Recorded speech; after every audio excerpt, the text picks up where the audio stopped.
Good afternoon and welcome back to Universal Studios. In case you missed the last update, we talked about every single update from every single Universal theme park, but I left out a few parks. I left out a lot of Hollywood updates just because Hollywood is changing every single day, but I also left out some Singapore updates, so I'm gonna talk about both parks today.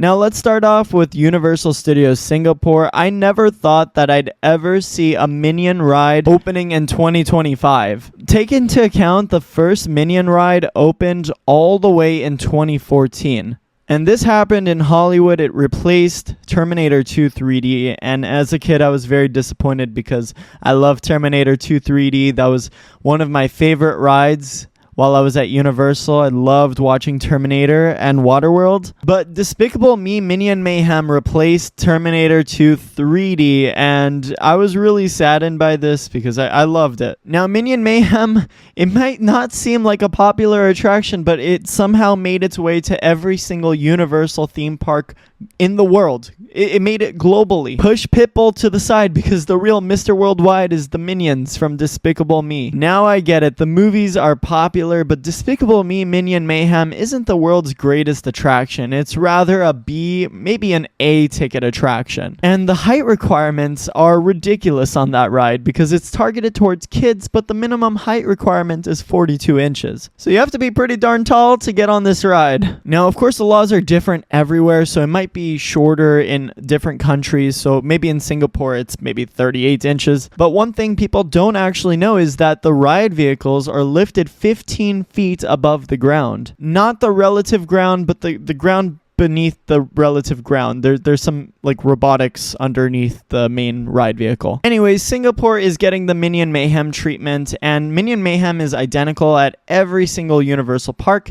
outside of the one at Japan. The Universal Japan version of Minion Mayhem is actually similar to the Simpsons ride. It uses the same technology as the Simpsons ride. It's overall a higher capacity ride, and it's larger, probably a little more immersive as well since you don't have any unthemed walls around you. You basically have this 360 dome around you. The biggest difference between each individual theme park is the Minion lands that exist around Minion Mayhem. Universal Japan has its own Minion land. Universal Hollywood has its own mini version of Minion land. It only consists of Super Silly Fun Land. Universal Orlando Resort just recently constructed their Minion land. In addition to that, they added a ride called VillainCon Minion Blast, and it only exists at the Orlando theme park. However, I feel like they can fit it at Hollywood in the former location of the Walking Dead attraction. Universal in Singapore has a Minion Land, and in addition to the Minion Land, they also have Super Silly Fun Land. In Super Silly Fun Land in Singapore, we have Buggy Boogie, which is a new Super Silly Fun Land ride. This is the first ever Minion Dance Party themed carousel. Guests can hop aboard your choice of super silly creatures and boogie to popular songs remixed by DJ Carl. Now, I really hope this isn't a screen, and I hope it's a Minion animatronic DJing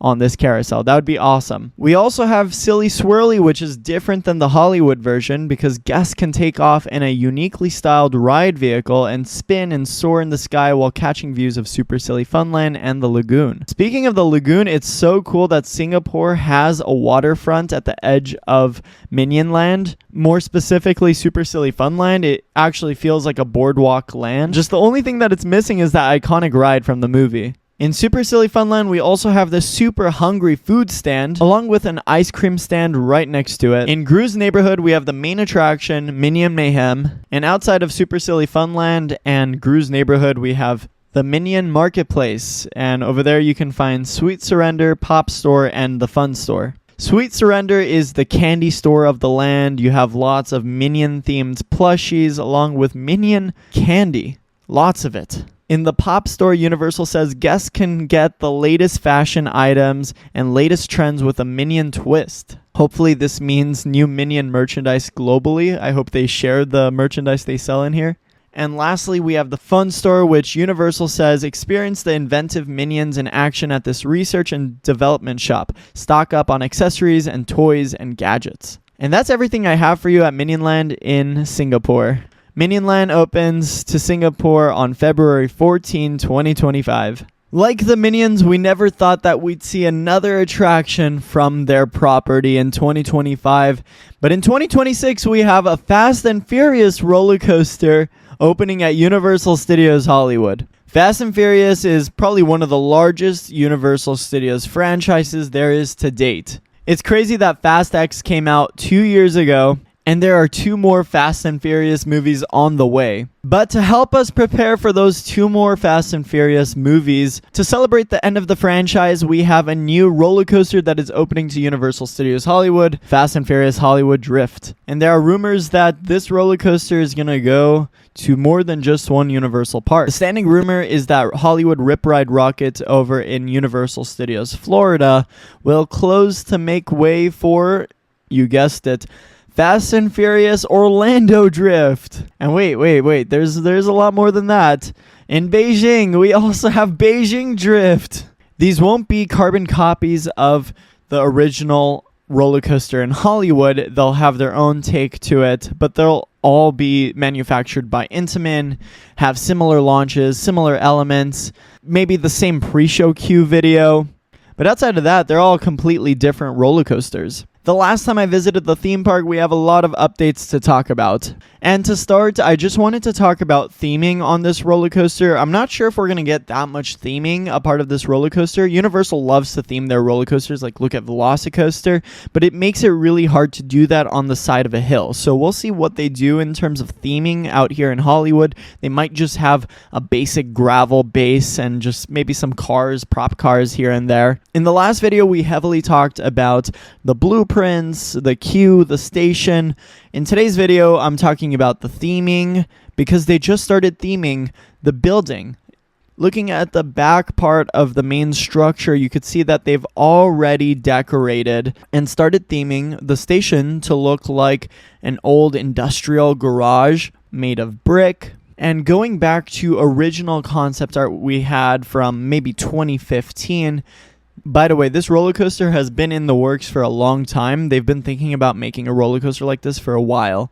Looking back at the concept art, you can see that there are a lot of changes. It's not going to look like how it currently looks like. The original concept art has a very industrial metallic look to it, but this one has more of a brick texture. This might look very similar to the facade they have in Florida for Supercharged. The outdoor queue also has a balcony that goes above one section of the roller coaster, and there's like a little patio for you to do a few switchbacks in and then walk back into the main queue. I'm sure this will probably be like Dom's garage. You'll have like a barbecue out, some open cans of beers and whatnot. But as far as theming goes, I think that's about it. I don't think we're going to see anything else with this roller coaster. This roller coaster is set to open in 2026. With the current look of it all and comparing it to past projects that we've had, once they complete the roller coaster track and the indoor section of the queue, they can begin testing this roller coaster, and we'll probably start seeing some testing probably by early summer of next year, depending on how much rain we receive in the first quarter of the year. And once they complete over 100,000 dispatches, and with approval of the neighborhood, they can begin testing for the public. And we could probably expect to get on this ride as early as the start of Horror Nights, or maybe directly after Horror Nights,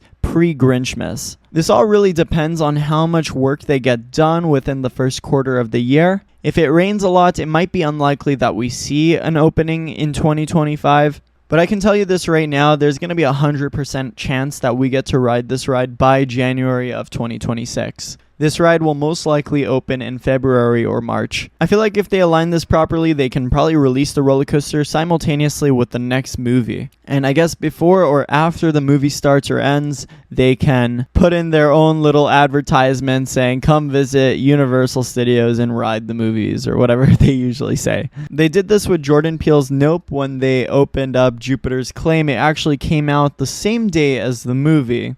And at the end of the movie, they had an advertisement, come visit Jupiter's Claim at Universal Studios Hollywood. And it was really unique because the same day you watch this brand new movie, you can go visit the set in person. I thought that was a great marketing strategy, and they might use that same strategy for Fast and Furious Hollywood Drift. That wraps up today's video here at Universal Studios. I hope you enjoyed today's video. If you did, be sure to leave a like and leave a comment talking about how you feel about these videos, if you want me to do more or less. I'm JP, and How They Say in the Movies. That's a wrap. I'll see you in the next one.